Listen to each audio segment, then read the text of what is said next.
السلام علیکم ورحمۃ اللہ وبرکاتہ۔ بسم اللہ الرحمن الرحیم۔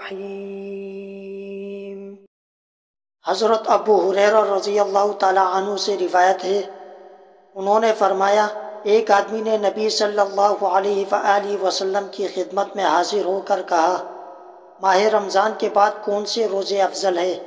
آپ صلی اللہ علیہ وآلہ وسلم نے فرمایا، اللہ کے اس مہینے کے جسے تم لوگ محرم کہتے ہو۔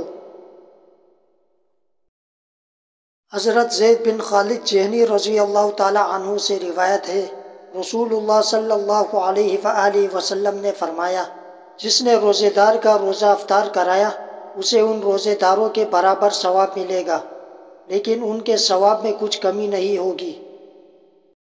حضرت ابو ہریرہ رضی اللہ تعالی عنہ سے روایت ہے، رسول اللہ صلی اللہ علیہ وآلہ وسلم نے فرمایا، تین آدمیوں کی دعا رد نہیں ہوتی، انصاف کرنے والا حکمران، اور افطار کرنے تک روزے دار، اور مظلوم کی دعا۔